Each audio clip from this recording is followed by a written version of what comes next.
It seems a ridiculous notion that you could drown in shallow water, especially after you have survived the deep. It seems strange that you could drown in something that you could handle. There are some concepts, I just pulled a few, that will keep you from drowning in shallow water. And you might want to jot these down. Don't take the presence of the storm to indicate the absence of God. I'm not talking about the storms that rain down water and the lightning and the thunder and all of that. I'm talking about storms that other people can't see. Because you get up out of the bed every morning and you put your hair up and put your makeup on and they don't know you put your smile on just like you did your makeup, and because you are going through a secret storm. And when we get in a storm, we have a tendency to wonder, where is God? Because we buy into this notion that if God was with us, we would have no storm. That if God were really with us, everything would go smoothly. How could God be with us and we have cancer? How could my house be on fire and God be with me? I looked for it. I didn't see him. I looked in front of me. I thought he'd lead the way. I didn't see him. But you cannot see in a storm. That's why he told you to walk by faith and not by sight. In fact, if you really want to see God do his best work, get in trouble. I know you think God does his best work when you're dancing in the church and you're raising your hand and all of that stuff. No. The Bible said he is a very, very present help in the time of trouble. If you're looking for God, he's in the storm. He is with you in the storm. He promised. You never promise the obvious. You give a promise when you know that something is going to come to make you doubt. Whenever God promises you something, he says, you may not have it in your sensual realm right now, but I promise you. Did he promise you anything? You don't steer through the storm based on the conditions of the storm. You steer through the storm based on the solidarity of your faith and understand that this too shall pass. I don't have no details, but I am coming out of this. I wish I had some faith in this room. You ought to make a declaration right now that the devil can hear, I am coming out of this. The storm has started. I don't know what all I'm gonna have to go through, but let's set a pin on the end of it and say, I shall come forth as pure gold. I may have to wait, I may have to hold my peace, but when everything is said and done, I will come out of this. Because he's with me. He's with me.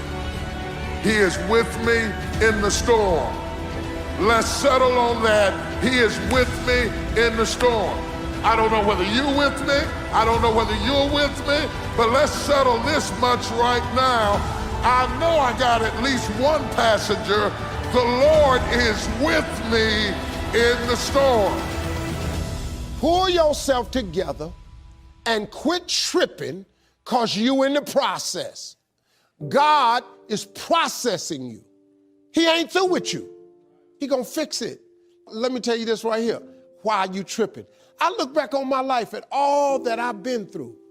I have built up enough reservoir that living in the car taught me that this ain't it.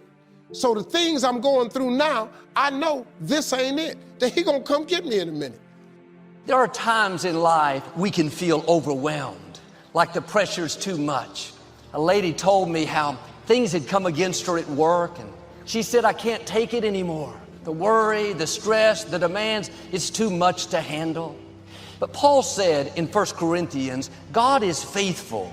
He will not let you be tempted with more than you can bear. Paul was saying, God will not let you face more pressure than you can handle. When an architect designs a building, a big skyscraper, he doesn't just design the outside. That's important, but it's of no use if he doesn't design the inner structure. How much wind it will face, how much equipment will be on it, how deep the piers in the ground, how thick the foundation. The architect specifically designs each structure so it can withstand the pressure. The good news is your architect is the Most High God. When He laid out the plan for your life, He calculated everything you would face. He took into account every hurt, every injustice, every mistake, and He designed your beams big enough. He put in you the determination, the stamina, that no matter what comes against you, it will not be too much to bear.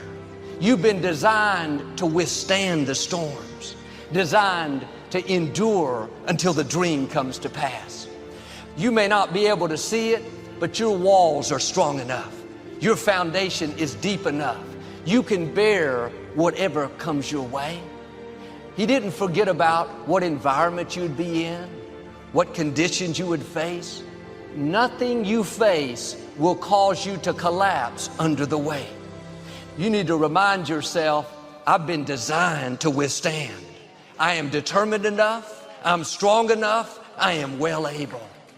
Now, an architect doesn't wait till the pressure comes. He doesn't wait till the middle of the storm to decide what kind of structure to build.